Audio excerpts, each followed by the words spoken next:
Direct selling business क्यों ज़रूरी है? पैसिव इनकम हमारी ज़िंदगी में क्यों ज़रूरी है? इस दुनिया में दो तरह की कमाई होते हैं, पहला एक्टिव अर्निंग और दूसरा पैसिव अर्निंग। एक्टिव अर्निंग किसे कहते हैं? वैसी कमाई जिसमें काम करें पैसा आए और जब काम करना बंद कर दे तो पैसे आना बंद हो जाए। जैसे जॉब पर जा रहे हैं पैसा आ रहा है, जॉब पर जाना बंद पैसे आना बंद। एक दुकानदार दुकान खोल रहा है पैसा आ रहा है, दुकान खोलना बंद पैसे आना बंद। एक किसान खेती कर रहा है पैसा आ रहा है, खेती करना बंद पैसा बंद। एक मजदूर मजदूरी कर रहा है पैसा आ रहा है, मजदूरी करना बंद पैसा बंद। It's called active earning. और दूसरा पैसिव अर्निंग। पैसिव अर्निंग किसे कहते हैं? एक ऐसी कमाई जिसमें एक तय सीमा तक काम करे और उसके बाद काम ना भी करे तो भी अर्निंग होती रहे। It's called passive earning. Passive earning क्यों जरूरी है? क्योंकि आज हमारा शरीर काम कर रहा है, कल वह काम नहीं करेगा। आज कुछ ऐसा करना है जो हमारी मौजूदगी ना भी हो तो भी हमें रेगुलर इनकम आती रहे, और वो ज़्यादा ज़रूरी है। पैसिव अर्निंग जिससे एक मिडिल क्लास और पुअर फैमिली भी आसानी से अपनी अर्निंग बढ़ाकर एक अच्छी ज़िंदगी जी सकता है।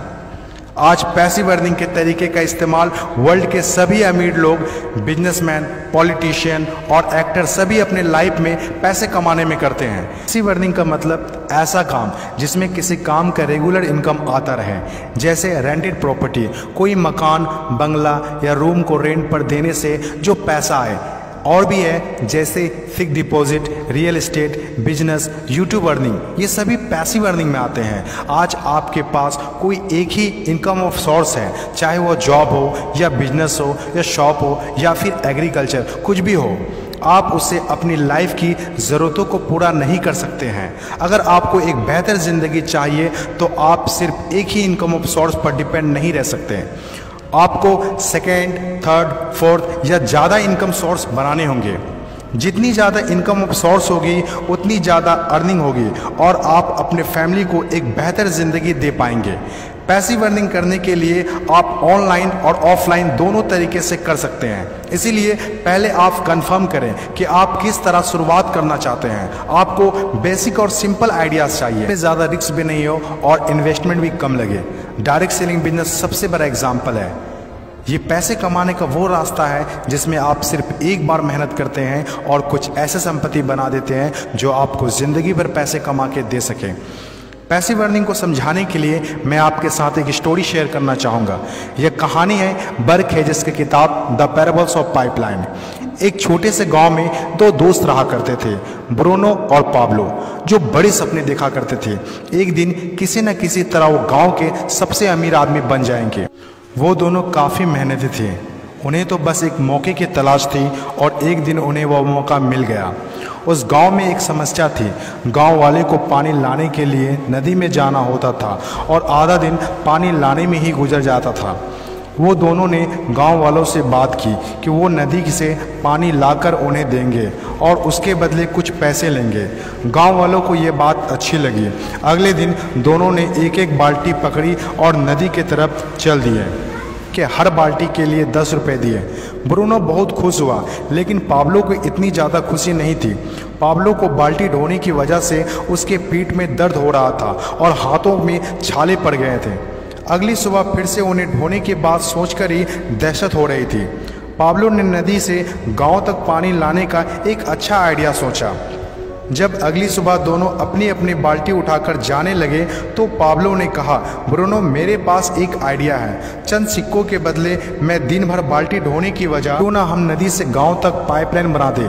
ब्रूनो ने कहा, पागल, हमारे पास एक बेहतरीन नौकरी है, अच्छे पैसे भी मिलते हैं जिससे हम जो चाहें खरीद सकते हैं। अपनी पाइपलाइन के आइडिया को दिमाग से निकाल दो। लेकिन पाब्लो इतनी आसानी से डिमोटिवेट होने वाला नहीं था। उसने अपने दोस्त को पाइपलाइन बनाने का आइडिया अच्छे से समझाया। हम लोग दिन के आधे समय बाल्टी ढोने का काम करेंगे और आधे समय और छुट्टियों के दिनों में पाइपलाइन का काम करेंगे। ब्रूनो ने पाब्लो की बात नहीं मानी। पाब्लो जानता था कि पथरीली ज़मीनों में पाइपलाइन बनाना आसान नहीं होगा, लेकिन पाइपलाइन बनने के बाद जो मिलेगा उससे वह इंस्पायर होकर काम करता रहा। जब पाब्लो अपना पाइपलाइन बनाता था तो गांव वाले उसकी मजाक उड़ाया करते थे। ये देखो Pablo the pipeline. Bruno Pablo से 2 गुना काम कर रहा था, इसीलिए वह 2 गुना पैसा भी बना रहा था। पहले कुछ महीने तो पाब्लो की मेहनत का कोई फल नहीं दिख रहा था, लेकिन पाब्लो खुद को बार बार याद दिलाता रहता कि कल के सपने आज के त्याग से ही होते हैं, और आखिर में वही हुआ जो होना था। पाइपलाइन बनकर तैयार हो गया। अब पाब्लो सोता था तो भी पैसा आता था, नहाता था तो भी पैसा आता था, खाता था तो भी पैसा आता था, वह कहीं बाहर घूमने जाता था तो भी पैसा आता था। जितना ब्रूनो ने 3 साल में कमाया था उतना पाब्लो ने 3 महीने में कमा लिया। गांव में जितना पानी बहकर जाता था, पाब्लो के जेब में उतना ही पैसा बहकर आता था। और मेरे हिसाब से direct selling business is the best opportunity. इस कहानी से हम 5 बातें सीखते हैं। पहला, विज़न का होना। विज़न सबके पास नहीं होता। विज़न जो आंखों से नहीं सोच से देखी जाती है। इस दुनिया में 5% लोग के पास ही विज़न होता है और वही इस दुनिया में कुछ बड़ा करते हैं। दूसरा, सबसे इम्पोर्टेंट, जब भी आप कुछ हट के करेंगे तो लोग आपका मजाक उड़ाएंगे, ठीक उस पाब्लो की तरह। तीसरा, लगातार काम करना। विज़न पर काम करना आसान नहीं होता है। इसमें ज़बरदस्त फोकस के साथ तब तक काम करना होगा जब तक आप उसे कंप्लीट ना कर ले। चौथा, खुद को इंस्पायर करना। अपने आप को इंस्पायर करने के लिए वो देखना होगा जो पाइपलाइन बनने के बाद आपको मिलेगा। अपने सपनों को विजुलाइज करना होगा ताकि अपने आप को मोटिवेट और इंस्पायर कर सके। पांचवा और सबसे इम्पोर्टेंट बात, प्रॉब्लम सॉल्विंग वर्क। जिस तरह पाब्लो ने गांव की पानी की समस्या को सॉल्व किया, आज हर वो इंसान सक्सेसफुल है जिन्होंने लोगों के प्रॉब्लम को सॉल्व किया है। चाहे वो डॉक्टर हो या इंजीनियर, चाहे वो साइंटिस्ट हो या कोई मोटिवेशनल स्पीकर, आज हर वो इंसान कामयाब हुआ है जिसने भी किसी भी फील्ड में लोगों के प्रॉब्लम को सॉल्व किया है। और डायरेक्ट सेलिंग बिजनेस भी ऐसा ही है।